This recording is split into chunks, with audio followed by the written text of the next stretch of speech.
lal huliana le zeni ar lal thasangite in nei tir na in khom trana lo hunta a in khoma lo kal ko khan mi te chung khat in nei lom pui tu te le riat pui tu te zong zong kan nal pai su krista mingin sibai kan bu ka cheu no pa chu an dam dun chung zonga dun tur le lungai ni le lom nia in khamuan tona in tran pui ton tur te pani na anin du na le anin mangai na te chu pathian in ati thiang hlima akai hruai thei nan te pathum na fanau mal som na an don te chu pathian ro puina tan kan lal pai su krista riat na an chom puitlin thei nan te aruatani keisi lal hulian na le jeni ar lal thasang hi pathian minga kan in nei arem lo na engma ka hrelo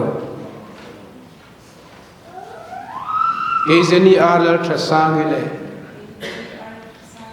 silal hulian hi pathian minga kan in nei arem lo na engma ka hrelo tuna zo na kan zo tanga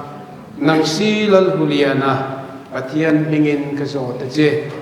he mi jeni alal thasang hi inu pui tak rin pathian dan thiang limang zela nein anwa memo asri omemo krise lai le bu som nai poin ama mangaya ama tan sawa in pong thiang limin in dam dun su in yangem nang alal jeni alal thasang pathian mingin ka zo ta che he mi silal hulian he ipasal tak miturin pathian dan thiang limang zela nein anwa memo asri omemo krise lai le bu som nai poin ama mangaya matan sawa in pong thiang limin in dam dun su in yangem ko ding lamit le mi pain soi masalenga keisi lal hulian hian nang jeni alal thasang hi kanu pui tak ni turin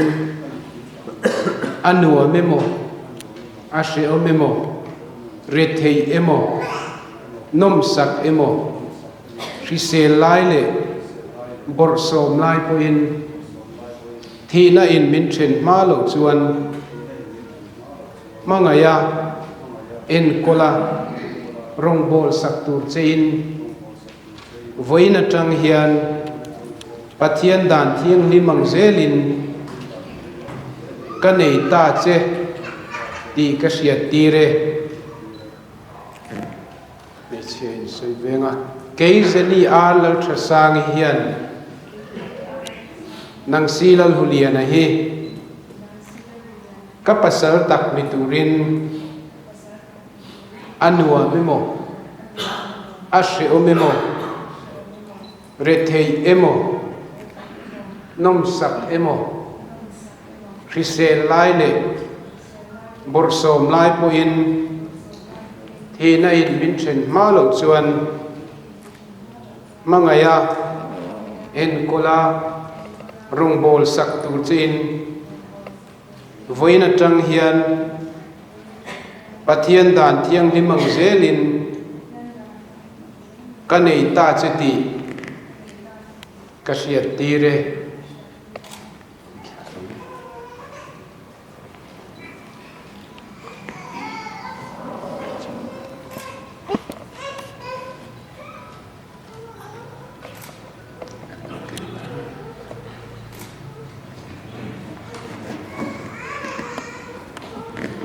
lam che le mi pai ka soi zo soi le nga pathian dan thiang hi mang zelin ka nei ta che ni ti en tir tur le hriat reng nan he zung bun hi ka pe a che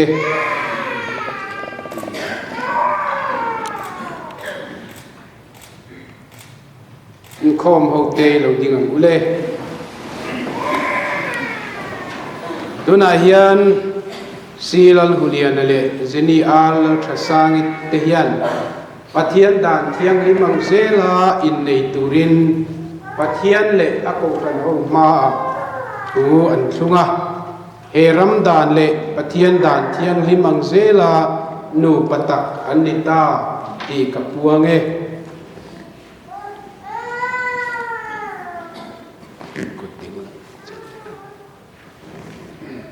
pathian in azom to chu mi hringin then su se lalpan mal som chu ro se amen itung trai ang u o khongai tu pathian lele wana chu ko tin re te ming choi chan he mi tenu pa chunga hian i khongai na ron vu rang che an thu thlung anga nu parin om ti sapum khat in mangai ton in laina ton le rong in bol sak ton turan nangin tran puila chatua na an om dun theina turin arau lam that na le mal som na in vurang che Yesu Krista mingin kan din che amen kan hun man zong zong te hi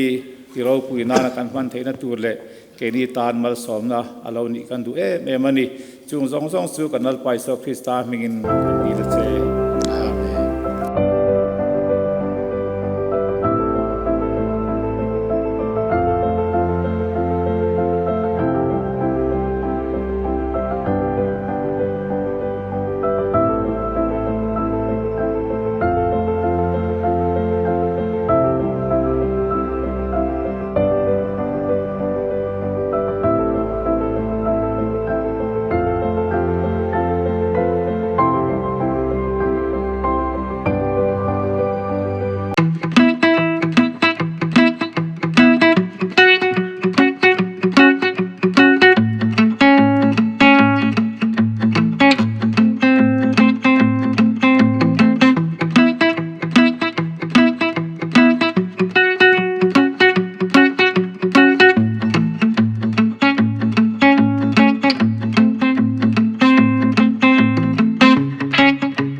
ก็เราว่าคนต่อเราชัวนี่จงใจนะกันในงานที่ชัวนี่กันคงเสียชัวกันดูต่อตอนเดียวจงใจรู้เราป่ากันปะเทียนกันป่าดูตักเอวอินะอินเดียนากันโดนใส่ต่ออังคารนี่